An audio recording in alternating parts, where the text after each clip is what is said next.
Hola a todos, bienvenidos a esta nueva actividad del canal del externado. Vamos a platicar de un tema que se hace importante por frecuente y porque cada vez más se utilizan como parte del tratamiento de los pacientes con diabetes tipo 2 y en algunos otros casos, pues otras indicaciones, pero principalmente esta, los fármacos llamados inhibidores de SGLT2. Es un grupo de medicamentos que ha ido cobrando relevancia, no solo por su impacto metabólico, sino por sus beneficios documentados sobre aspectos de riesgo de problemas renales y cardiovasculares.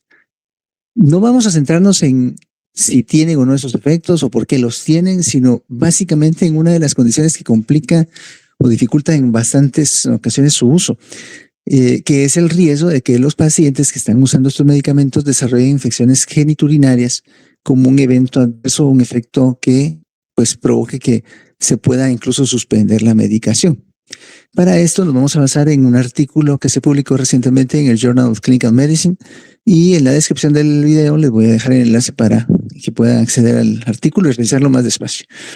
Aquí es importante lo que comentábamos, los pacientes que utilizan estos medicamentos, pues la intención principal es ayudarles con el manejo de su glucosa, pero dados sus beneficios cardiovasculares y renales, ahora forman parte de los protocolos de manejo de pacientes con otras condiciones, por ejemplo, falla cardíaca congestiva y también falla renal, independientemente de si los pacientes tienen o no diabetes como parte de su cuadro clínico. Hay una gran cantidad de estudios que han demostrado sus beneficios, el impacto positivo en estos parámetros, desde el EMPA-REG, que fue el que pues cambió muchísimo de los paradigmas que tenemos en la actualidad para el tratamiento de nuestros pacientes con diabetes, y luego pues otros estudios como el CANVAS, que es un grupo de estudios bastante amplio, el DECLARE-TIMI, SCORED, el DAPA-HF, que demostró pues el beneficio en falla cardíaca, el DAPA-CKD, CREDENCE, o sea, son una serie de estudios que han ido publicándose posteriormente. Y otros que están en curso, que ya van evaluando otros posibles beneficios de los medicamentos. El problema con descontinuar el tratamiento principalmente tiene que ver con que los pacientes vuelvan a descontrolarse. Esto lo ve uno con frecuencia en la práctica clínica. Cuando los pacientes han estado ya mejor controlado y por temas económicos o por factores inherentes al paciente, pues se suspende la medicación, los pacientes empiezan a descontrolarse nuevamente, pero además empiezan a perder el beneficio en riesgo cardiovascular y metabólico y renal que han logrado por el uso de los medicamentos. Dentro de las causas de suspensión temporal de este grupo de medicamentos están, por ejemplo, cuando al paciente le van a hacer cirugía, si de repente tiene un movimiento en la actividad física reciente pero de corta duración, si hay alguna enfermedad aguda que curse con una ingesta oral reducida, deshidratación, depresión de bulimia, si lo hospitalizan por otras causas, o si tiene complicaciones más serias como una sepsis urinaria o pielonefritis, síndrome de Fournier o embarazo y lactancia. Son situaciones que pueden provocar que los pacientes descontinúen el tratamiento, pero por lo general se tienden a descontinuar de forma temporal. Ahora, hay otras situaciones que sí hacen necesaria considerar una suspensión definitiva de este tipo de medicamento. Por ejemplo, infecciones geniturinarias recurrentes, la presencia de cetocidosis diabética como complicación, sea o no relacionada con el medicamento, un incremento en la cantidad de micción que el paciente no logre tolerar. Si se está levantando mucho a orinar, por ejemplo, en la noche, ya su calidad de vida se ve muy afectada, entonces puede ser conveniente mejor suspenderlo. Si al paciente le van a hacer trasplante renal o van a iniciar diálisis, esta situación probablemente cambie en el futuro cercano, porque ya hay datos de estudios aleatorizados que han demostrado no solo su tolerabilidad en pacientes que ya están en una falla renal avanzada o incluso llegando a diálisis, sino su posible beneficio para otras condiciones, sobre todo el beneficio cardiovascular que mencionábamos. Como platicado, no me voy a detener a discutir mucho este tema porque no es el objetivo de esta presentación, pero sí hay evidencia que sugiere que podría también haber beneficio en este grupo de pacientes.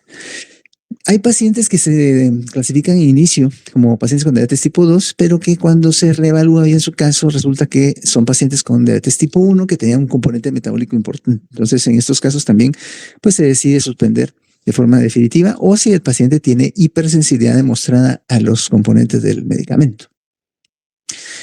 Es importante recordar que ya los pacientes con diabetes de por sí son más susceptibles para tener infecciones, y dentro de esas infecciones urinarias.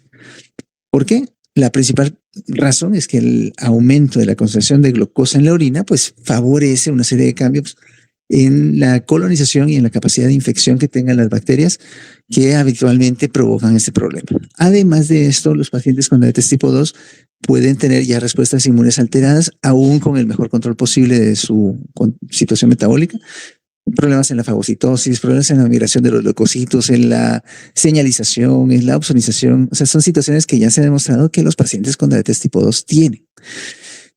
Los cambios que se generan en el paciente y en el ambiente donde las bacterias se desarrollan también incrementan su capacidad de adherencia y eso puede ser un factor determinante en aumentar la frecuencia de las infecciones geniturinarias. También si hay presencia de neuropatía diabética autonómica ya previamente en el paciente, sobre todo por el hecho de que los mecanismos de micción y todo pueden estar alterados, y factores propios del paciente, como por ejemplo si tiene obesidad, si tiene un paciente descontrol crónico, si tiene factores locales o anatómicos que compliquen este riesgo, pues también es una situación que puede incrementarlo, no necesariamente relacionada con los medicamentos. ¿Qué se recomienda para prevenir las infecciones urinarias en general en los pacientes que van a recibir tratamiento con inhibidores de SGLT2? De hecho, es lo mismo que para cualquier otro paciente, porque ya decíamos que las infecciones urinarias son más frecuentes en este segmento de pacientes. Entonces, primero que los pacientes se hidraten bien. Cuando uno le pregunta a los pacientes cuánto toman de agua por el día, dicen, bastante. Bastante, doctor. ¿Y cuánto es bastante? Unos 3, 4 vasos. La verdad es que es muy poco, salvo que el paciente tenga alguna condición clínica que contraindique su ingesta adecuada de líquidos.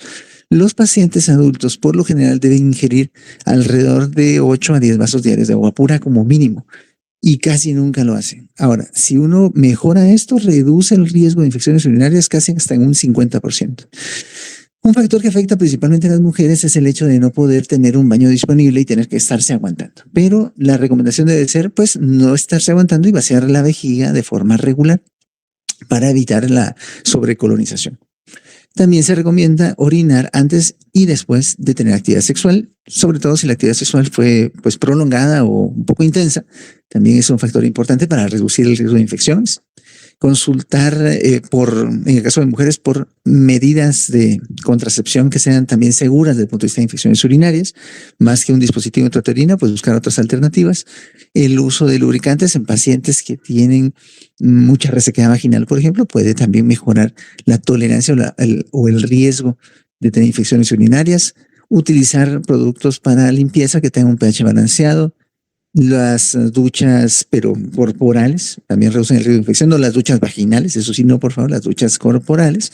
Bañarse, pues, de forma regular también ayuda a reducir el riesgo de infección. El manejo de la constipación también puede ayudar a reducir el riesgo de infecciones urinarias. Hay que ver si el paciente no padece estreñimiento, que de hecho es habitual en pacientes que no se hidratan bien. Entonces ya dentro de esta recomendación adicional, pues está no solo el hecho de bajar el riesgo de infección urinaria, sino de mejorar la defecación, hidratándose mejor. Recomendar uso de ropa interior de algodón también es importante y en el caso de las mujeres utilizar alternativas a los tampones. El uso de tampones en ellas sí aumenta mucho el riesgo de infección. Para prevenir infecciones genitales micóticas en mujeres, además de lo que ya conversamos, pues también se recomienda un lavado en la zona íntima de manera gentil, por lo menos 2 veces al día, con agua y jabón suave. O sea, esto no requiere una ducha vaginal, es solo la limpieza habitual que tiene que hacerse. También mantener el área, pues, no húmeda, sino seca, ¿verdad? Para que no favorezca el crecimiento de los hongos. Utilizar ropa de algodón, hay que reforzar este consejo. Después de nadar o hacer ejercicio, también se recomienda hacer una limpieza gentil de las áreas y ponerse ropa seca también para evitar que haya aumento de la proliferación del hongo. Evitar uso de perfumes y antisépticos en la zona íntima y también cambiarse los dispositivos para el manejo de sus situaciones menstruales, evitando el uso de tampones para pues, mantener otro tipo de higiene en el área genital. En varones, también además del lavado gentil, el uso de áreas, pues de situaciones que ayuden a mantener el área pues seca y no húmeda, evitar el uso de perfumes. En varones que no están circuncidados, se recomienda que siempre procuren limpiar bien el área por debajo del prepucio para mantener una mejor higiene. Y si fuera mucho el problema, de infecciones recurrentes, considerar pues hacer una circuncisión para pues reducir el riesgo de estas recurrencias. Y asegurarse pues de que después de lavarse bien o bañarse pues se quede bien el área bien seca, el área genital. ¿Qué factores de riesgo hay para tener este tipo de manifestaciones o efectos secundarios que no tengan relación directa con el uso de los inhibidores de CGLT2? Los mismos antecedentes de infecciones genitales previas. La presencia de obesidad, que es muy frecuente, sobre todo en mujeres posmenopáusicas, por los cambios que implica la hipoestrogenemia después de la menopausia. La no circuncisión en varones y el uso simultáneo de medicamentos de tipo sulfonilurea o insulina. Esta situación es importante porque dentro de las alternativas precisamente al uso de estos dos grupos de fármacos, pues están estos inhibidores de CGLT2. Cuando los pacientes que tienen alguna situación de infección o que se someten a tratamientos antibióticos porque tengan una infección, en ese momento no se recomienda empezar este grupo de medicamentos hasta que la infección se haya resuelto del todo. Esto es una recomendación que parece obvia, pero pues hay que decirlo. Los pacientes que tienen infección activa ahorita y que los estoy tratando, mejor utilizar otras medidas de tratamiento y cuando ya se controló, entonces intentar utilizar este tipo de medicamento. Ya para el manejo de las infecciones micóticas que se manifiestan clínicamente, aquí yo puedo utilizar dos alternativas. Si el paciente tiene mal cumplimiento, o sea, es un paciente que uno piensa que no va a cumplir las recomendaciones, o si no hay uso, digamos, de una buena respuesta a tratamiento tópico, o si el paciente lo prefiere, pues uno debería inclinarse por el uso de tratamiento oral con fluconazol. Y si hay recurrencias, ya considerar alternativas como pues utilizar el fluconazol de forma periódica durante 6 meses, de forma semanal, mantener siempre las medidas preventivas o considerar el uso de otros ingredientes o otros medicamentos para mantener controlado las recurrencias. Cuando el paciente no tiene estos factores, podría utilizar el tratamiento tópico, pero la verdad, en mi experiencia, casi todos tienen que ir o nos tenemos que inclinar al uso de medicamentos sistémicos para el manejo de esta condición, además de mejorar su control glucémico. Dentro de las opciones, pues básicamente lo que estamos comentando, clotrimazol, nistatina, tanto tópico como sistémico. Lo que hay que determinar es cuál es la duración adecuada del uso de los medicamentos, no dar tratamientos muy cortos, que es una situación que puede favorecer recurrencia en estos pacientes. Por otro lado, para el manejo de las infecciones urinarias o infecciones de tracto urinario, lo mismo. Si el paciente tiene una infección urinaria aguda, que no sea bacteriuria asintomática, entonces pues ya, si tiene cistitis moderada o severa o leve, y que no pueda tomar medicamentos por vía oral, entonces hay que hospitalizar a los pacientes y darles tratamiento parenteral. Pero si el paciente está en condiciones de tomar algún tratamiento oral, pues hay que elegir esa vía de tratamiento cuando el caso es seguro. Si hay recurrencias, entonces ya uno debería de considerar si usa o no usa de forma sostenida los inhibidores de CGLT2. La verdad es que solo que sea un caso grave o alguna situación que sea muy difícil de controlar, pues uno sí preferiría mejor ya no usar este grupo de medicamentos. Siempre establecer medidas preventivas con antibiótico profiláctico o también determinar si conviene hacer algunas otras evaluaciones, sobre todo de imagen, para descartar procesos ya anatómicos o obstructivos que puedan favorecer las infecciones recurrentes. La elección del antibiótico y la duración del tratamiento también es importante para favorecer una mayor capacidad de resolución total de la infección aguda, sobre todo tomando en cuenta los perfiles de resistencia que uno tenga en su comunidad, en su población. Aquí, en Guatemala, preferimos utilizar nitrofurantoína o fosfomicina.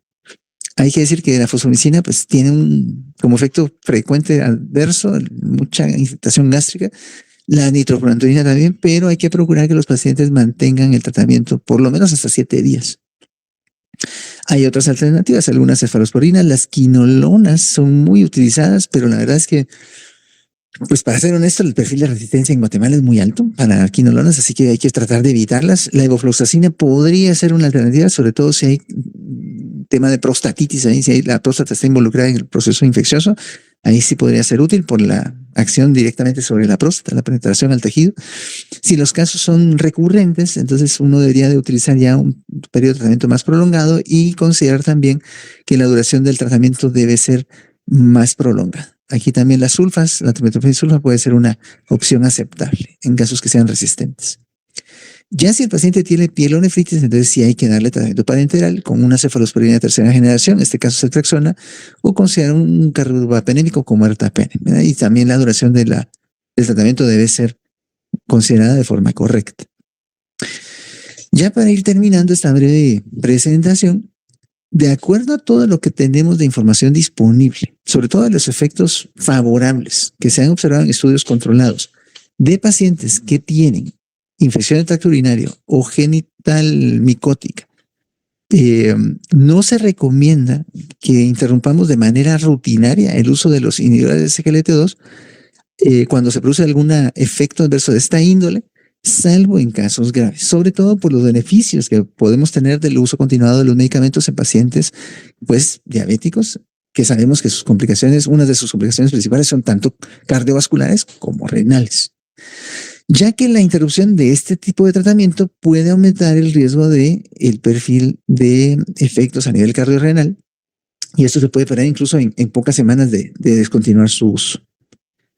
De esta forma y con ese mensaje principal, me despido por esta ocasión, recordando que acaba de pasar, pues muy recientemente, hace 2 días, el Día Mundial de la Diabetes, que se celebra siempre cada 14 de noviembre, y que en Guatemala se está pues conmemorando de diferentes formas. La Asociación de Guatemalteca de Metabolismo, Endocrinología y Nutrición está llevando a cabo y hoy justamente termina el Encuentro México-Guatemala, donde pues tenemos la oportunidad de contar con especialistas invitados que vienen de México a pues compartir sus conocimientos y actualizarnos sobre temas relacionados con el cuidado de la diabetes en nuestros pacientes. Los exhorto a seguirse preparando, así que pues hasta la próxima y un saludo para todos.